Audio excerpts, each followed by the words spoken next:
Question number 4. This is in the educational area of life, and it is, what skills do I want to learn in the next 12 months and why? And so I like to do anywhere between 1 to 3 skills that I want to learn over a 12-month period, so that way I'm constantly growing and evolving as a person. I think one of the biggest mistakes that adults make is that they just stop learning. They just decide at some point they figured everything out. They figured out how life is going to be.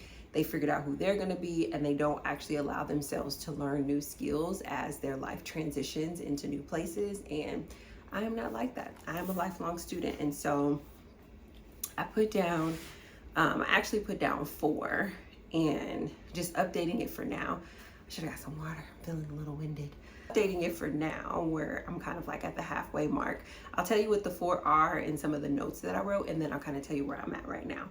So the number 1 skill is homemaking, which you guys know that I've been working on that, I think since 2019, maybe since 2020, but homemaking. Number 2 skill is interior decorating, which is different than homemaking. Number 3 skill is photography, and number 4 skill is styling and personal style. And I would say that the 3, I'm technically actually working on all of these, but if I'm being honest about what I've invested in this year so far, like really leaned into, I would say it has been,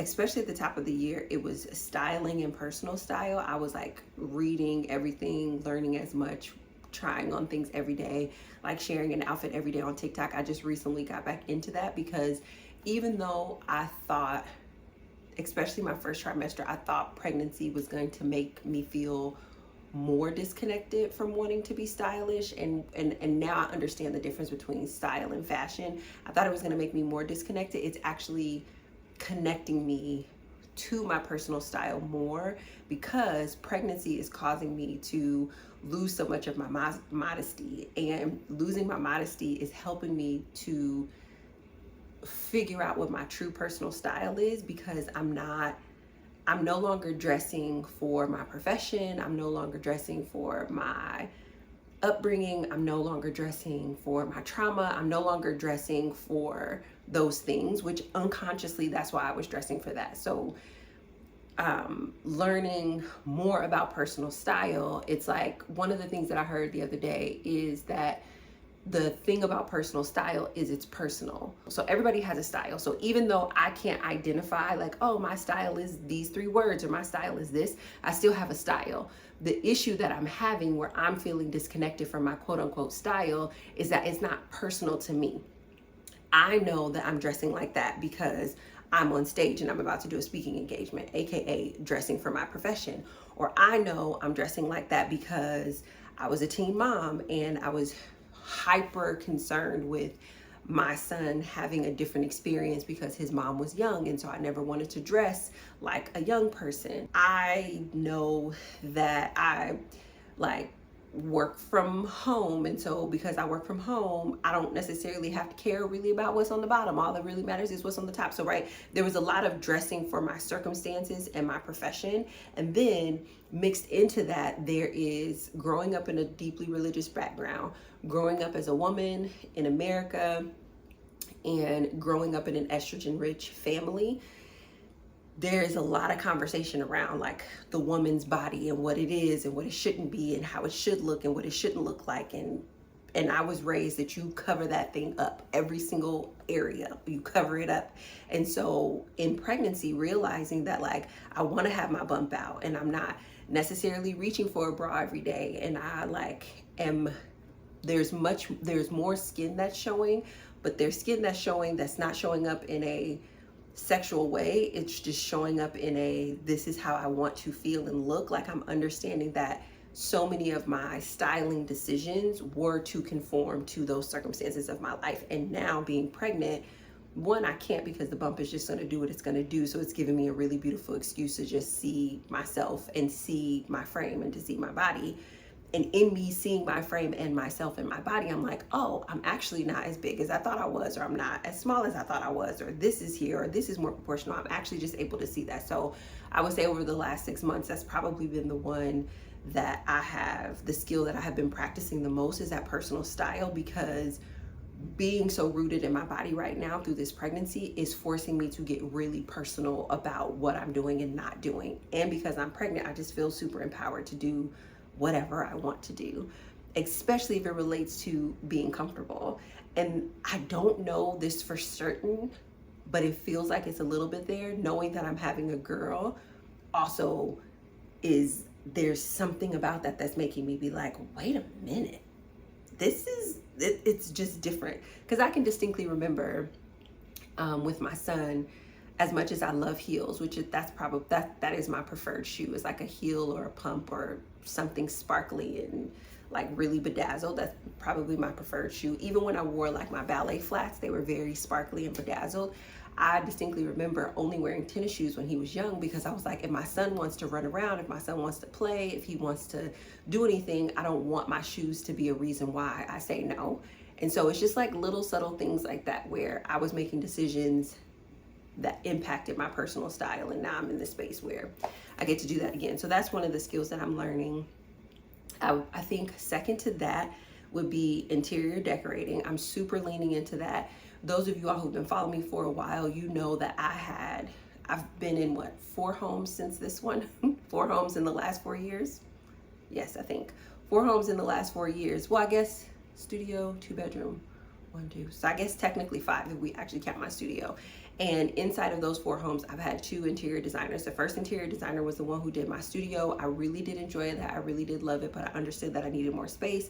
Then when I moved into the second, third, and fourth home, I hired a different interior designer. She did a phenomenal job. And so now in this home, rather than leaning on an interior designer, I am allowing myself to lean in it myself, because I realize that very much like personal styling and clothes, I like this stuff. I think I just don't trust myself with this stuff, but I am making some spectacular decisions. I love my bookshelf. I love my kitchen floor. I love my living room walls. I love sort of the direction that I'm headed in the bedroom, but I'm seeing that in me wanting to learn these skills, they're very closely linked to each other, because they are about self-expression and creativity. And what I'm getting from that is that these are the areas where I was stifled. It was stifled because there wasn't resources, there wasn't time to like invest in this level of creativity. But what both interior decorating and styling is doing is bringing me back to self-expression. And I have been loving figuring out what I want for my home and what I want my home to look like and what I want my home to say. And I'm super grateful that I have a partner who, you know, they talk about in relationships, like figure out what's important to your partner. So like home stuff is important to me. And this is something that we talked about from the beginning. And I think he knows that. And so he's very relaxed in the home front. Like I think probably the most annoying thing that I do is maybe move stuff around a little bit too much for him. And I try to manage that. But like when I'm in the creative mode, like everything's getting moved, but I try to keep things where they were. But other than that, I'm not experiencing a lot of pushback of like, I don't want a purple shelf in my house. Like I'm not experiencing that, which is, I'm super grateful that I picked a partner where home isn't hot for him. And so because home is not hot for him, it's not this triggered, intense thing. As I'm making changes and doing stuff, it's not dysregulating or destabilizing him. I'm not feeling stifled in my creative expression in terms of me learning the skill of interior decorating and design. And it really is a skill, because I'm learning about balance and harmony and space and measurements and texture and color. Like, so in my kitchen, realizing that because I'm not going to paint my kitchen cabinets and they're like this honey oak orangey wood, I'm learning about color theory. I don't like that orangey oak color wood, but I'm not going to paint over it. But color theory tells me if I put blue, which is the opposite color of it, it'll neutralize that color more. So a part of the decision to bring in sort of like a blue green into the kitchen as an accent color is in part because I want to balance out that color, as opposed to, well, I'm only going to paint with my favorite colors. But that is not something that I would have even been able to understand a year ago, 2 years ago, 3 years ago. Yes, I could have hired someone and they could have told me, but I wouldn't have understood it. And now I understand it. So this idea of developing a skill of interior design and decorating, I'm slowly but surely developing it. And I love that. Like, love it, love it, love it. The other two skills are homemaking and photography. And I think homemaking is still a carryover from what I was doing over the last 4 years. It is a little different. I think homemaking for yourself is very different than homemaking with another person in mind. And I think the biggest thing with like me and my partner is like food, and really understanding food, because his palate is different than my palate. I can tell when I cook something that he really loves, and when I cook something that he's like, I'm gonna go ahead and eat this because this is what's in the house. I can tell the difference between those two things. And an aspect of homemaking, especially for me, because I truly do want to nurture my partner. I want to nurture my child when she gets here. Like, I've always been that way. But the homemaking piece as it relates to cooking, understanding that there's still things to be learned, because my flavor profile, my palate is different than his. And while we are blending, and like he's adopting some of my habits, I'm adopting some of his habits, he still has a palate that like I'm learning. Like, how do I salt his palate? How do I, like, I know he doesn't really like spicy stuff. I do like spicy stuff. He prefers sweet things, where I prefer like savory things. So like, if I'm like, if spaghetti is made by him, I know it's going to be sweeter than the savory spaghetti that I would prefer. Or, you know, anything that's sort of like saucy, I know that he's going to prefer something like a little bit sweeter than me. And so how then do I prepare a dinner that we're both enjoying? And that's the part of homemaking, where it's like, I'm no longer just making a home for myself, I'm making a home for my family. And that includes their flavor profile.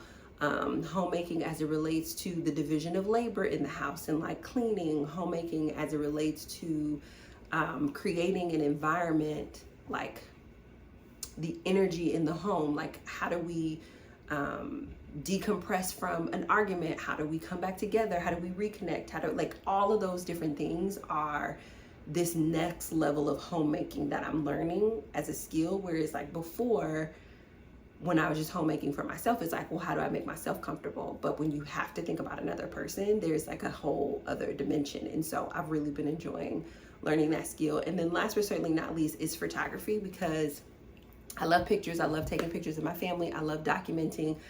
Overall, I'm really good with a camera in terms of videography, even though I haven't been showing as much of that creativity as of late. I really want to get into photography, because when I tell you this little human being that I'm creating, the way she's gonna have so many pictures, the way she's gonna have so many pictures about her life, because documenting has probably been one of the best decisions that I've ever made in my life, because there are so many transitions and things that have happened in my life that had I not recorded a video and been like, oh, I'm making this, or I'm in this debt, or I did this, or I was feeling like this, memory is very different than looking at the tape where you can see. Even if I think about how I've been documenting my bump that's growing, and I'm thinking about how I remember, you know, those first 12 weeks, like I'm like, oh my God, I'm so huge, I'm so huge, I'm so big. And like now I'm in the second trimester and I'm like, I am the teeniest, tiniest person in all the land. I'm so small, it's not even funny. But that perspective, if I didn't have it documented, I wouldn't have it. And so video is amazing, but pictures are worth 1,000 words. And I really want to be able to get really, really good at photography and taking pictures, so that I can be a better documentarian for my family. And so that's the other skill that I want to learn. My whole point in sharing all that with this question is to just check in. Like, at the beginning of the year, you said you wanted to learn something. Are you learning? And if in your learning you realize you're not as interested in it, are you willing to put that down and pick something else back up? Or if in your learning you learn something and it's taking you to the next level, like me realizing how closely linked interior decorating design and personal style is, because these are just two forms of self-expressions, that's been amazing. So the approach that I have for the remainder of the year about these two skills is more leaning into the idea of like, oh, what you're actually working on is self-expression. That's what you're working on. So let's keep working on that. So hope that helps. Hope that that gets your wheels turning, and I hope that you're answering these questions. And I'll talk to you tomorrow.